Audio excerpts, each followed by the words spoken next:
घरातच दिसते. धनी आलंसं वाटतं. बर धनी, अहो कालपासून विचारावं म्हणते. तुम्ही कोणत्या तर विचारात आहात. मला म्हणतात कसं, सावित्री मला तुझी मदत पाहिजे ग. अगो बया, मी आणि धनी तुमची कशी मदत करणार. तर मला म्हणतात कसं, हे बघ सावित्री, मला हा समाज बदलायचा आहे आणि मी तुला शिकवणार आहे, शिक्षण देणार आहे. अगो बया धनी, म्हणजे ते पाटीवर लिहायचं का. हो सावित्री, अगं या समाजाला जर मला बदलायचं असेल तर ती सुरुवात मी तुझ्यापासूनच करणार आहे. अहो पण धनी, ही लोक काय म्हणतील. मला लोकांची चिंता नाही. तू माझी मदत करशील का. आता बाई मी काय बोलणार. धनी म्हणल ते मला करावंच लागल. होय धनी, मी तुमची मदत करेन. धनींनी मला लिहायला शिकवलं. म्हणाले, य सावित्री, ही घे पाटी आणि लिह श्री. आणि झाला की माझ्या शिक्षणाचा श्री गणेश. मग लिहायला शिकले, वाचायला शिकले आणि धनीनं मला शिक्षण दिलं. बर परत म्हणतात कसं, जा आणि आता मुलींना शिकव. अगो बाई, आता काय करू. पर धनीनं सांगितलंय ते करायलाच पाहिजे. आलेच मी. नमस्कार, मी सावित्री बोलते, सावित्रीबाई फुले. इतिहासाच्या पानातून नाही, तुमच्या समोर उभी राहून, तुमच्या डोळ्यात डोळे घालून.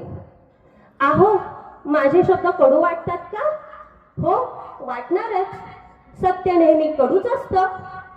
काय, मी त्या काळात जन्माला आले ज्या काळात स्त्री म्हणजे फक्त सावली. तिला स्वतःची ओळख नाही, तिला स्वतःचे विचार नाही आणि स्वप्न पाहण्याचा अधिकार पण नाही. म्हणून आज आपण ज्या पद्धतीनं शिक्षण घेतो ती पद्धत, अहो ज्या काळामध्ये मुलगी जन्माला येणं म्हणजे पाप समजलं जायचं, कपाळावर आठ्या पडायच्या.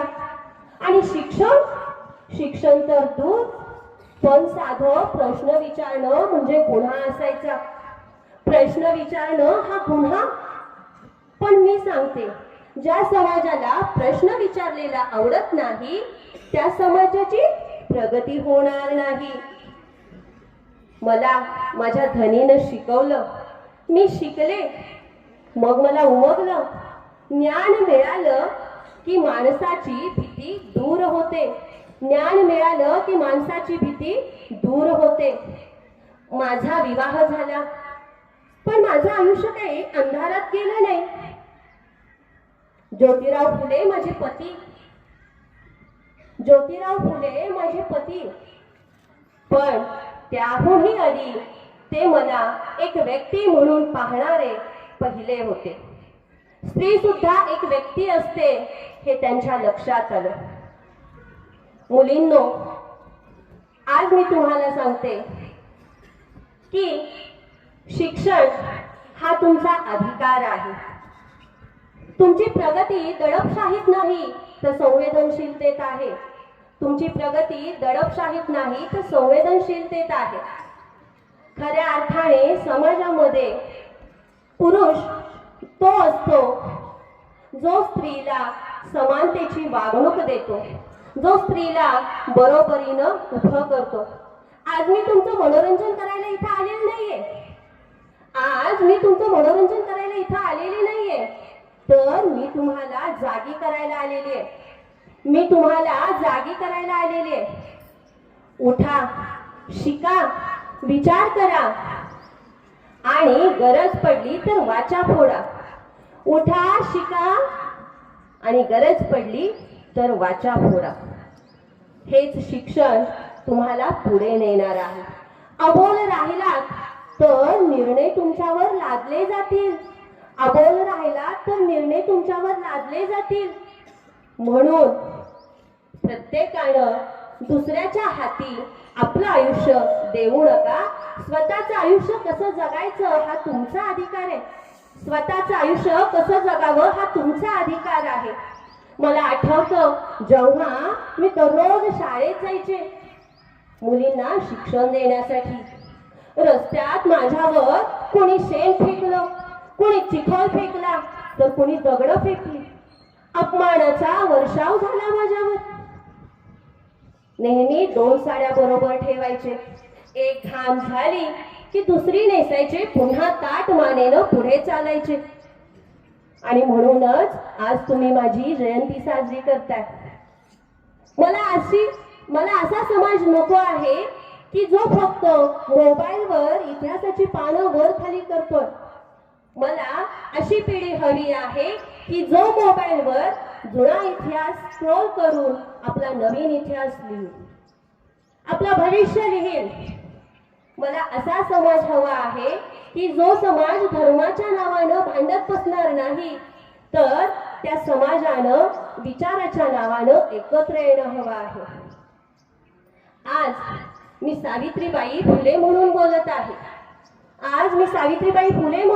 आहे. पण उद्या इथल्या प्रत्येक मुलीच्यातली सावित्री वर आली पाहिजे, तिचे विचार वर आले पाहिजेत. आणि म्हणूनच मुलींनो, शिका. कारण ज्या वेळेस मी समाजामध्ये बदल करण्याचा प्रयत्न केला, समाजातून मला अनेक प्रकारे बहिष्कृत केलं, पण त्यातूनही मी शिकले आणि तुमच्यासाठी शिक्षणाची दारं खुली केली. तुम्ही सुद्धा शिक्षण घ्या आणि पंखांची उंच भरारी घेऊन या शिक्षणांची दारं वर शिखरावर पोहोचवा. इतिहास घडवायचा असेल तर त्याची सुरुवात शून्यातूनच होते. इतिहास घडवायचा असेल तर त्याची सुरुवात शून्यातूनच होते.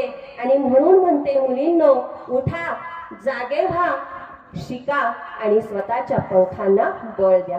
म्हणून तर म्हणतात, स्त्री शिक्षणाच्या जातीसाठी आल सावित्री फुले.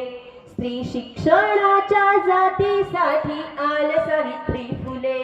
आल्या सावित्री फुले, मुलींचे शिक्षण झाले खुले.